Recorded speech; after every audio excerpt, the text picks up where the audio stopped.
చల్లని శీతాకాలం ఉదయంలో వేడివేడి కాఫీ కానీ టీ కానీ తాగటం మన జీవితంలోని చిన్న ఆనందాల్లో ఒకటి. మొదటి కప్పు తాగిన వెంటనే వచ్చే ఆ వేడి, సుఖము, ఆనందం నిజంగా మాటల్లో చెప్పలేం. కానీ ఈ ఛాయ్ మన మానసిక సంతోషం పెంచినప్పటికీ శీతాకాలంలో మణికట్టు, మోకాలు, వెన్ను సమస్యలను ఎక్కువ చేస్తుందనే ఒక ఆసక్తికరమైన విషయాన్ని ఇవాళే చదివాను.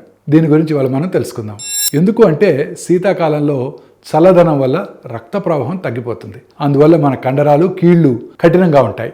ఈ పరిస్థితుల్లో కాఫీ కానీ టీ కానీ ఎక్కువగా తాగినట్టయితే వీటిలో ఉన్న కెఫీన్ శరీరంలో ఉన్న నీటిని తగ్గిస్తుంది. నీరు తక్కువగా ఉండటం వల్ల ఈ కీళ్లలో ఉండే ద్రవం లాంటి పదార్థం గట్టిగా మారుతుంది. కండరాలు మరింత కఠినంగా మారతాయి. దాంతో మోకాలు, వెన్ను, మణికట్టు సులభంగా కదలలేవు. కదిలించడం కూడా కష్టం అవుతుంది. చాలా మంది శీతాకాలంలో రోజుకు 3 నుంచి 5 కప్పులు కాఫీ లేదా టీ తాగుతూ ఉంటారు. కానీ సరిపడా నీరు తాగరు. ఫలితంగా శరీరం కొంత వేడిగా అనిపిస్తుంది. కానీ కీళ్లు మాత్రం నెమ్మదిగా భారంగా అనిపిస్తాయి. సమస్య కాఫీ టీల్లో కాదు, తక్కువ నీరు, ఎక్కువ కెఫీన్. సో కాఫీ టీ తాగండి, కానీ సమతుల్యంగా త్రాగండి. ప్రతి కప్పు కాఫీ లేదా టీకి 1 గ్లాస్ నీళ్లు కనుక తాగినట్టయితే ఇదే నిజమైన శీతాకాల ఔషధం.